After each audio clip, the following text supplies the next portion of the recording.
Welcome back, everyone. New Mutator here. Thanks once again for joining me. It's been a long time since I've been able to cast some Myth for y'all, so I'm quite enjoying myself here in the final match for the Myth World Cup 2014 between Bros and the Fellows. So we're looking at Osmodian's team here.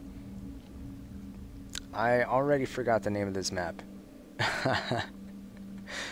But it is going to be last man on the hill, interestingly enough, so that should be kind of interesting. I'll post the name of the map in the, I don't know, we'll figure it out. But, so it's not even really worth talking about, is it? Last man on the hill is always kind of interesting because everything just congregates around the center of the map. This is kind of a curious hill. It's not actually a hill, is it? It's kind of like a raised, I don't know, a raised little thing surrounded by valleys, surrounded by hills. Sort of. I don't know. I guess this is sort of something that you see on like, oh gosh. I don't know what, I haven't played Myth in so long, I forget the map names. The name of the map with the, Badlands. It's kind of like what you see on Badlands, isn't it? A little bit. Though not as severe. I mean, doesn't it seem like... No, I guess it's even. Okay, cool. Well, anyway, I haven't really said anything substantive yet, but this is Team Osmo here and the Fellows in the north. They are going to be facing off against GKG and the Bros here in the south. Team Osmo... well, I call them Team Osmo, but the Fellows, Fellowship of the Bling, as their team name is, I guess officially.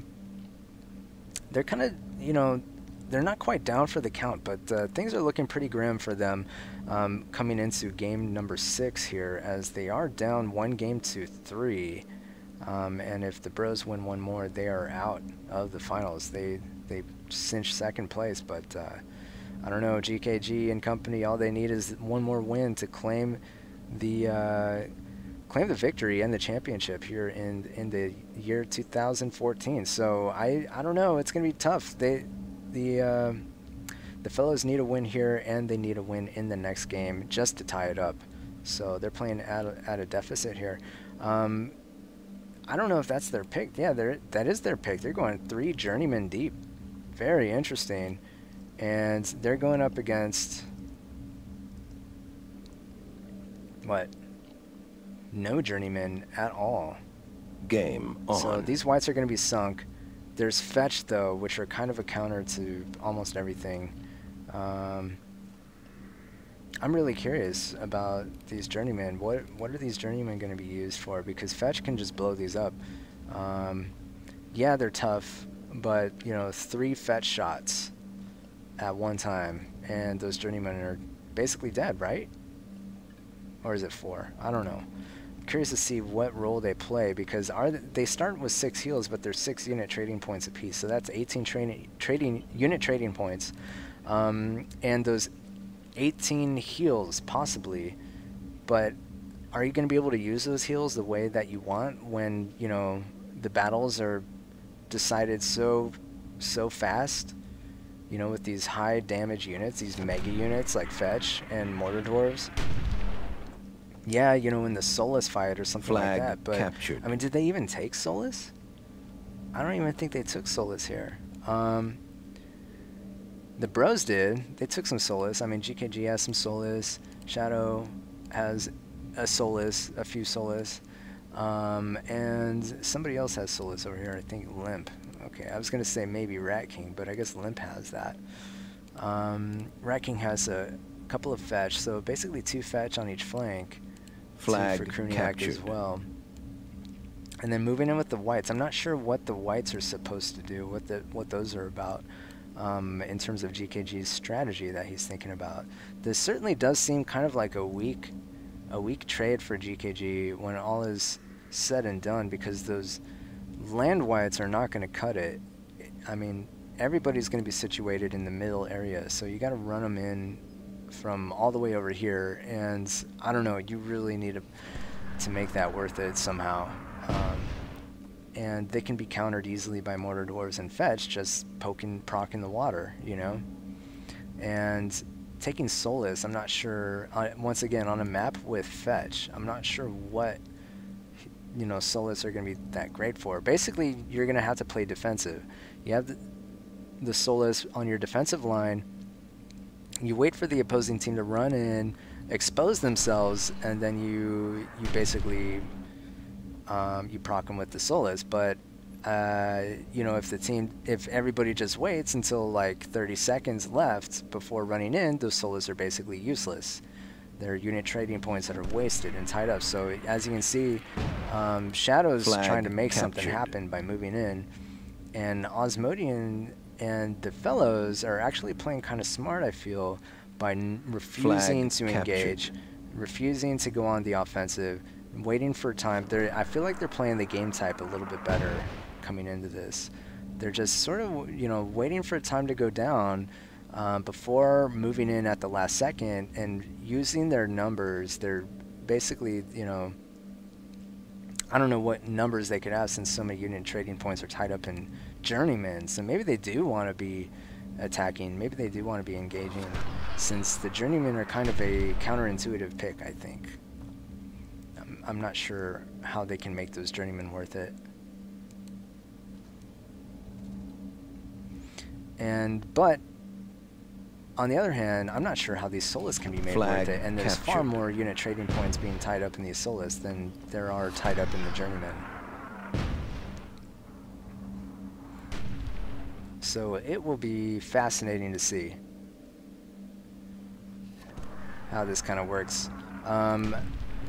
Kryptos has a couple of fetch, going to be squaring off against Kruniak there in the, I guess that would be the east. Merc, a couple of fetch. Donsky with 3 fetch, so he's got the mega flank. There's Rat King on a couple of fetch there for the bros, and he's going to be squaring off with Arsenic in the west. I think that's the west. I don't know. Let's switch it around. So yeah, no, that's the east. That's the west. I got all turned around on the map. So one of the interesting things about Myth is just the fact that you can rotate the camera. And I was realizing that the thing that Myth has on pretty much any other game that's played right now is the fact that for people observing or spectating, flag captured. Myth is kind of unparalleled because you can get basically any view you want. You can zoom in, you can zoom out, basically any level you want. You know, like really close up or really far away. So you can get a sense of like the overall strategy and tactics being used, or you know, just what's happening in like a very small kind of melee engagement. So you know, on a micro level, we can see some fetch trading shots or something. I think. Yeah, it looks like Arsenic took a couple of javelins to the face, and it looks like Merc is going to be backing out unscathed as Shadow tries to put some pressure on, but he needs to be careful. Oh, there's a dud. So yeah, it's going to be a lot of this back and forth. I think that's kind of what you tend to get on Last Man on the Hill. For the most part, basically everybody waiting out the time until you can't wait any longer, and then you're forced to move in. And I feel like that's kind of a typical pattern that we see not just in game, but also in terms of, you know, fallback times in matches. And you know, people tend to just wait until they can't wait any longer, and then they go for it. And it's very little you can do to kind of bait something without exposing yourself, and you know, being so vulnerable as to take a loss and put your team at a disadvantage. So both teams just kind of tend to play it out this way, I think, in the majority of cases. And Kruniak actually, Barb Dark, Last Man on the Hill, comparing this to that. Yeah, I mean, you know, that's Last Man on the Hill just tends to play out this way, I think, in my experience. there's not remaining. not a whole lot forcing you to move, and you know, utilize the terrain very much in terms of, you know, seeking out those engagements. You know, because the objective is right there. It's in plain view. You don't really have to go anywhere to have vision of it. And you know, because you don't need to do that, the other team doesn't need to do that either. So, you know, it just sort of is a stalemate for the majority of the game.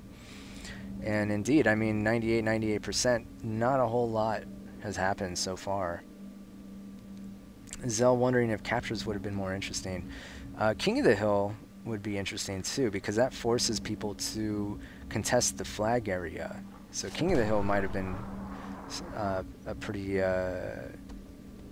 maybe Flag a more appropriate captured. finals map, I think, since it forces teams to play skillfully throughout the entire game instead of only in the last minute or two. And yeah, so last man on the hill is just going to be a bunch of, you know, trying to get a couple pot shots off and backing away, you know, and following that pattern pretty much over and over and over. Trying not to expose yourself, trying to move in and trying to catch somebody unawares with a lucky shot or two. Not a whole lot has happened so far, but yeah, I was thinking to myself, you know, no other game that I know of can be utilized like this, where you just, you know, I mean, there are games that have that to some extent, but not to the same extent that Myth does. And actually, we see Kron 1 moving in, and Donsky's going to move in with him. Oh, yeah, Donsky's still moving in. Eastwind's moving in too. They're going to try to make something happen here against GKG. They do get some damage down on a couple of these Solis, but they aren't able to get any kills that I'm aware of.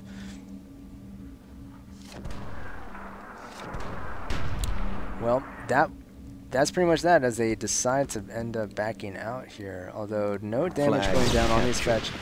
Makes you wonder what the deal is. Why they thought taking Journeyman was a good idea, since Journeymen aren't really going to be able to do much. Maybe they're thinking Journeymen are good for, I don't know, you can't really do damage healing anything except for Solus. I'm not sure what the rationale is for taking Journeyman.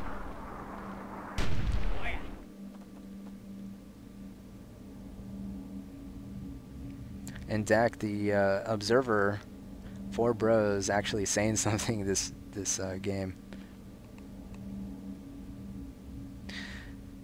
I don't know. I feel like Bros have possession of this middle area, but it's not going to do them much good in the end game unless you can somehow position yourself such that the enemy team can't even contest in the end game.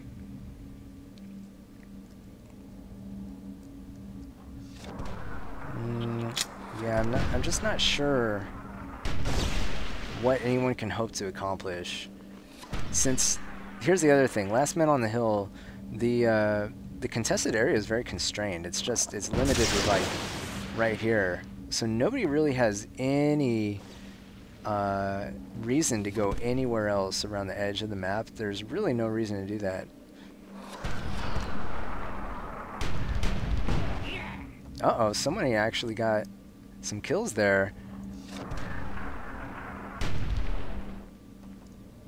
1 minute remaining. I didn't quite see what happened, but as you can see, someone lost a mortar dwarf or something. And if you look at the percentages, GKG's team is down almost 10%. Flag contested. Flag captured. And now's the time. Contested. There's about 30 seconds remaining. The teams are going to engage in the mid here and on the edges as well. As we can see, Kruniak just chewing through those Stygian Knights. And Donsky's moving in as well. Let's look at the overall. I mean, GKG's team, I don't know what they did, but they lost a couple of units right before the big push here. And it's going to come back to bite them in the butt, I think. 77-59. These Stygian Knights are going to take, but fellows need to be careful that they keep this flag Sudden contested. death. And yes, they do have the flag for now. GKG is nowhere to be Game seen. over. And Bros end up folding. That was really interesting. I mean, Bros could have played that way better. But then you got to remember, you know, they have so many unit trading points tied up in these Solus that could be used in melee for contesting this flag. I mean, here's 1, 2, 3, 4, 5, 6, 7, 8, 9, 10. That's 30 unit trading points. That could have been 10 Stygianites or 10 something else that could be closer to the flag. I mean, Solus are useless this far back. They needed something beefy that could come in and tank some damage to keep them in this game. And then losing some units like right before the big push was kind of, I don't know, that was a mistake. They never should have let that happen. But they did. They dropped the ball, and Osmodian's team, the Fellowship of the Bling, have some breathing room. They just need to win one more to force a game 8, a sudden death. Looking at these players, I mean, Donsky performed pretty well. It's 12 kills for him. He had the 3 fetch though. And interestingly enough, Arsenic with 41 damage. That's gonna put him over the top there. I mean, Arsenic, I want to say he basically carried his team here. And nobody else really compares for GKG. I mean, GKG didn't even get a single kill all game, believe it or not. And Rat King actually got damage for his team, interestingly enough. I don't even think Rat King had fetch. I might be wrong, but yeah, I think he had something completely unrelated. Oh, no, he did have fetch. He didn't have Solus. Right.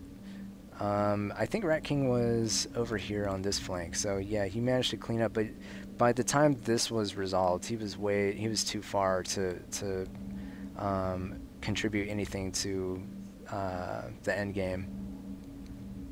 So yeah, that's going to be game number 6. Thanks for hanging in there. Game number 7 is going to be coming up, and we're going to see if Bros can take it or if the Fellows can tie it up and force a sudden death. So hope you enjoy the video, and we'll see you in game 7.